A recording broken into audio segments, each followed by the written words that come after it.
Hi, this is Nikita Burdick, and I'm a lender and the mortgage mama. I have two sons, Connor and Colton, and my focus in life is to help families obtain their dream home and to spend time raising my two sons. If you like my videos and content, then please go follow me and subscribe on my YouTube and Instagram channels. You can leave a comment to help me better provide content for y'all as well. All right, this video I want to talk about third-party contributions, or specifically seller credits. We all know that as of the time of this video in November 2022, that interest rates are in the 7% when it is a par rate. This is scaring a lot of buyers away. However, an educated buyer can take the current environment and use it to his or her advantage. Specifically in the law of macroeconomics, when demand is down and supply is up, then prices are going to work in your favor. What do I mean? Well, there are not as many buyers due to the higher interest rates, so home prices have come down, houses are sitting on the market longer. As such, sellers are willing to decrease the purchase price and/or provide a seller credit.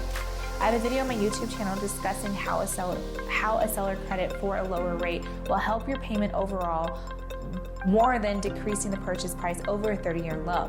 This will of course depend on the exact numbers you're working with, so you'll want to speak to your lender. Okay, so let's get into the seller credit maximums. But first, I want to go over two concepts: the par rate and the discount points. Par rate is the rate you can get with any lender that has no discount points, meaning it won't cost you anything. Now, what is a discount point? A discount point is a percentage of the loan, and it is the cost of the rate. It is not a fee that your loan officer is charging like an origination fee. In each loan company, there is a pricing desk, and they determine the risk associated with the rate. The risk is based off what would a third-party investor pay for it when it enters the mortgage cycle after we close the loan. As such, if the par rate is 7%, then that means you'll pay no money to obtain that rate. If you want a 6.5%, then there will be a cost for that, which is paid through closing. I'm going to use real numbers to give you an example now. Please keep in mind that the rates are dependent on your credit score and how much you're putting down. As such, the example being used is not indicative of what your rate would be. It is merely an example to show the cost of a rate at a random amount that I used for this video. Let's use a purchase price of $400,000 with 10% down and the loan amount being $360,000. Suppose the par rate is 7.125%, which means you can have this rate with no additional cost. Your closing cost with us, for instance, would just be the $14.95 underwriting fee and processing fee. We do not charge for any additional fees. The other closing costs are third-party costs like appraisal reports and other title fees. Okay, so let's say you want a 6.125%, so a whole percentage better, then the cost could be something like $7,770, and if you wanted a 5.125, cost would be $21,154. Now, a good lender will go over the cost with you to see if it's even worth it.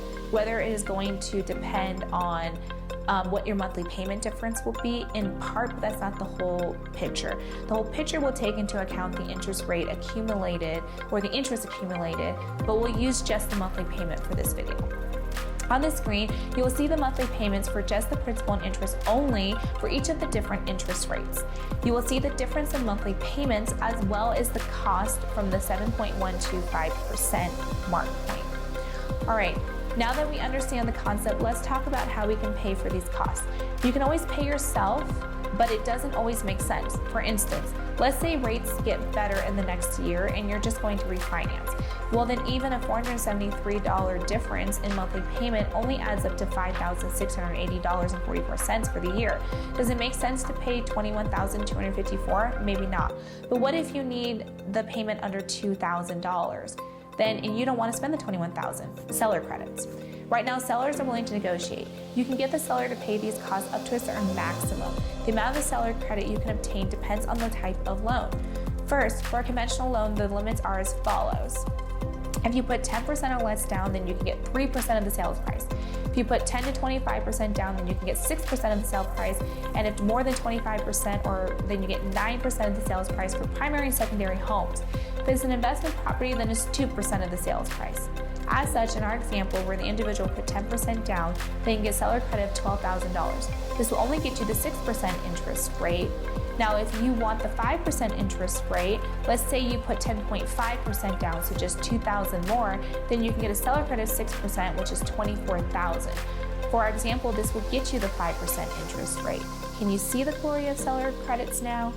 Okay, the other limits are as follows. FHA and USDA loans are 6% of the sales price, and for VA loans, 4% of the established reasonable value of the property as indicated in the appraisal.